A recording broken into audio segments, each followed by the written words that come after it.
kali di mata pelajaran pendidikan agama Islam untuk kesekian kalinya.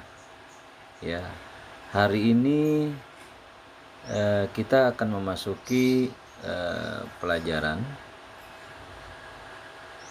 setelah kita melakukan penilaian tengah semester kemarin.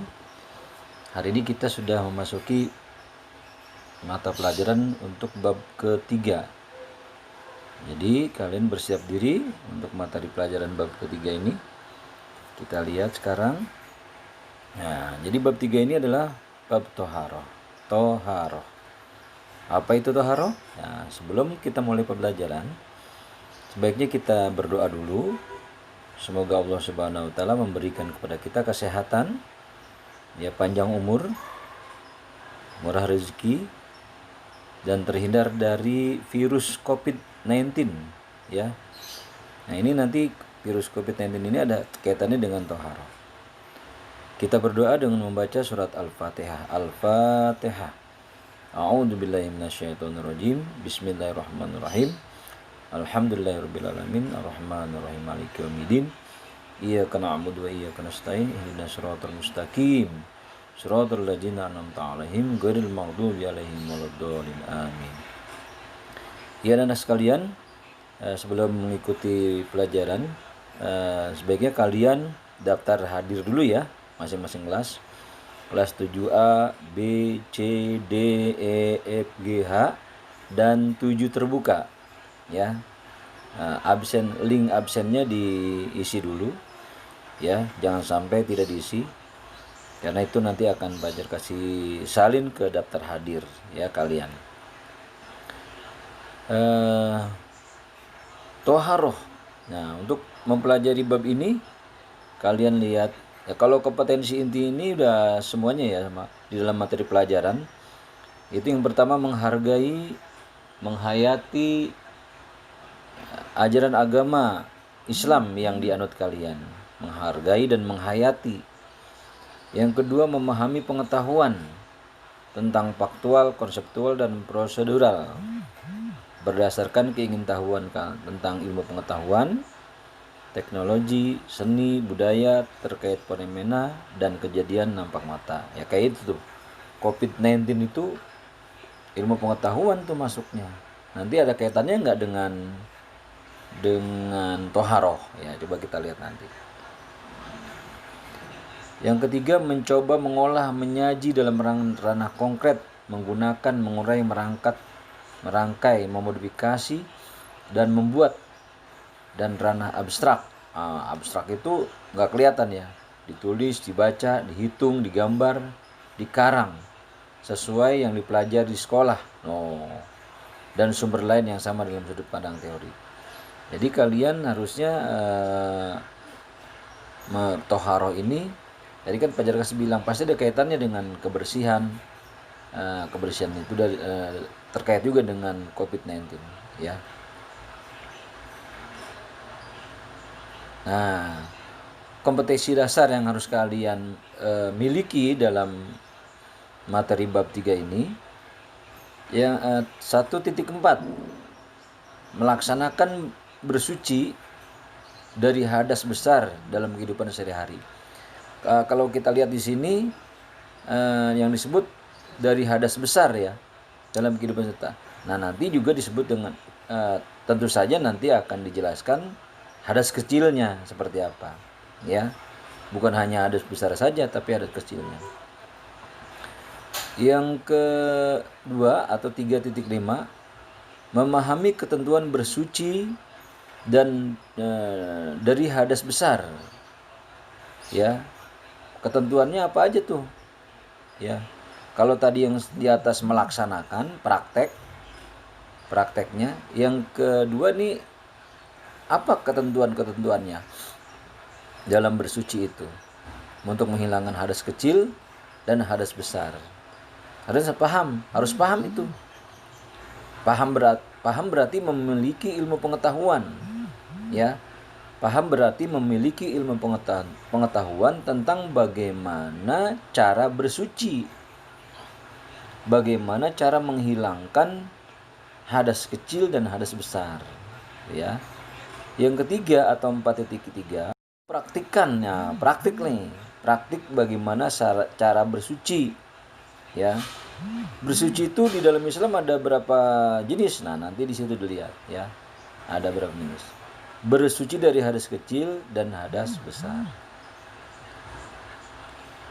Nah, tujuan pembelajarannya setelah kalian mempelajari bab ini, bab Thaharah, memahami jenis-jenis hadas.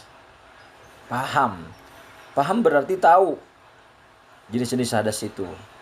Hadas kecil, hadas besar, dan termasuk di dalamnya adalah najis. Ya. Jadi nanti diterangkan juga tentang najis.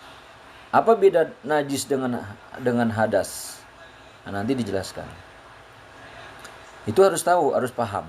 Nah, makanya kalian setelah mempelajari bab ini, kalian harus paham, harus tahu, memiliki ilmu pengetahuan tentang jenis-jenis hadas dan najis. Nomor 2, memahami ketentuan bersuci. Ya, ketentuan bersucinya. Jadi di dalam Islam, bersuci itu, bersih itu ada ketentuannya, ada rujukannya, ada tutorial bagaimana caranya, ya.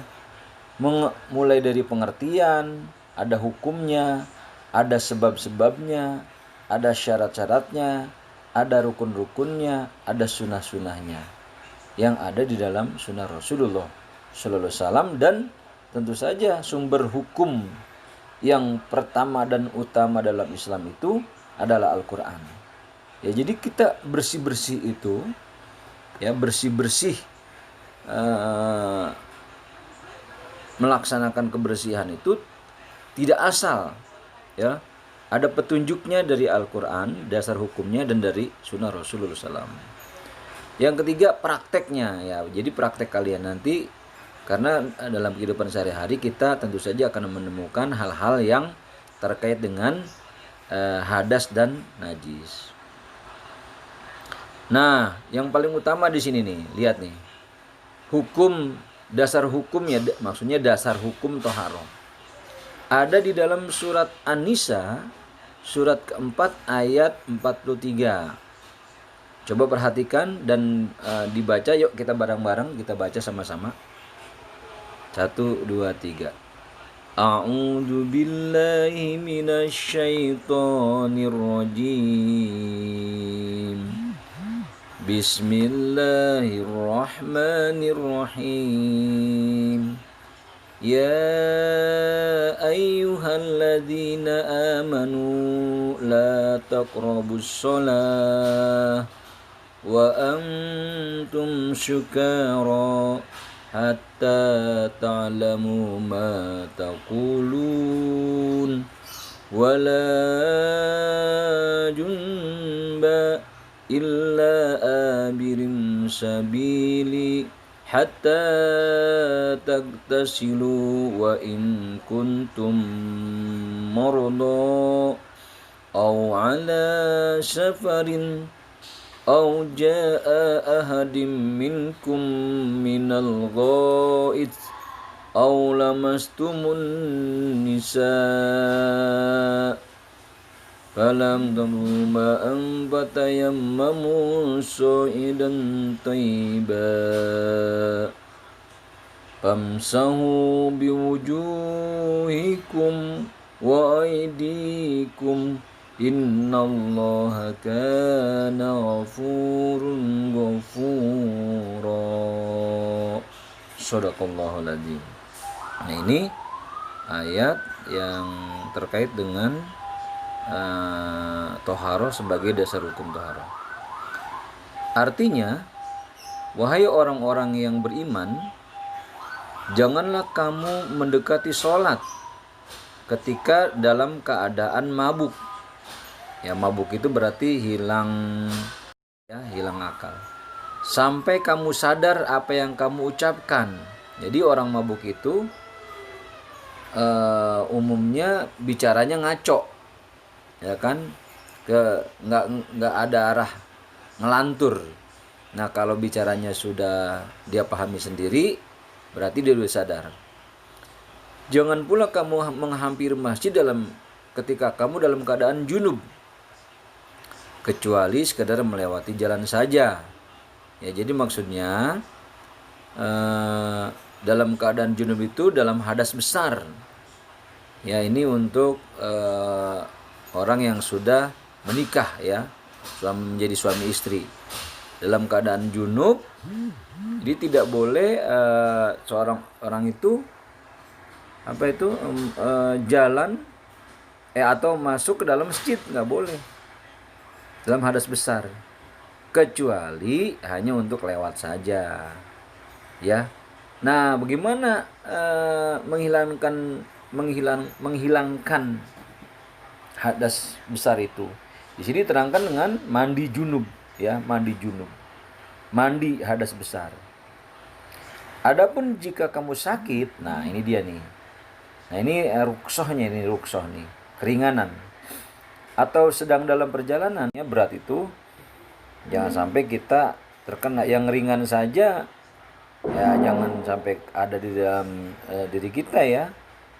Jadi najis-najis ini harus terhindar dari diri kita, dari tempat di mana kita berada, ya, apalagi tempat sholat, ya, musola, masjid gitu, ya, atau di rumah, di tempat di sejadah dan sebagainya. Tidak boleh ada. Mughalazo itu berat. Itu anjing dan babi diantaranya yang berat itu termasuk najis yang berat. Apa perbedaannya ringan, sedang, dan berat? Ya, statusnya. Bedanya ringan, sedang, berat. Muhaffafa itu ringan, mutawasi itu najis sedang, mughalazo itu najis berat. Tapi di sini juga cara bagaimana membersihkannya juga beda-beda. Kalau muhaffafa itu cukup dipercik saja dengan air. Yang mutawasi itu harus diusap, dibersihkan dengan air, dikucek dengan air, ya, sampai bau dan rasanya hilang. Kalau mughalazo itu harus dibasuh 7 kali dengan air, yang salah satunya dengan debu, dengan tanah, ya. Anjing itu terutama liurnya, moncongnya itu, ya, terutama di situ tuh. Kalau kena itunya, kena liurnya, kena moncong anjingnya itu, karena ternyata kenapa berat di situ, ya, najis berat. Ternyata di moncong dan di liur anjing itu bakterinya banyak banget, bakteri, ya. Nah, kenapa harus dibersihkan dengan air dan 7 kali, yang salah satunya dengan tanah. Jadi itu hilang dengan tanah, ternyata terbawa dengan tanah. Jadi kalau nggak dengan tanah itu melekat, gitu, melekat. Kalau sekarang kan kita COVID-19 ini harus dengan air, gitu kan, dengan sabun. Ya, ternyata kalau di najis mughalazo yang berat ini seperti anjing itu dengan tanah dan air. Kalau babi, ya, seluruh dari bagian babi itu najis. Ya, Allah Maha Adil, ya. Jadi kalau babi itu kan binatang yang untuk menunjukkan kepada kita bahwa babi itu seluruhnya, ya, mulai dari darahnya, kulitnya, bulunya, tulangnya, karena dia kotor. Dia suka yang kotor-kotor. Bahkan kotorannya dimakan sendiri, gitu, ya. Nah, jadi itu yang berat. Nah, inilah 3 jenis najis yang harus kalian ketahui. 1 mukhaffafa, 2 mutawasito, 3 mughalazo. Nah, itu tadi najis, ya. Jadi najis itu seperti itu. Najis itu kotoran yang menjadi sebab terhalangnya seseorang untuk beribadah kepada Allah. Kotoran. Nah, sekarang apa itu hadas? Hadas adalah suatu kondisi di mana seseorang dalam keadaan tidak suci menurut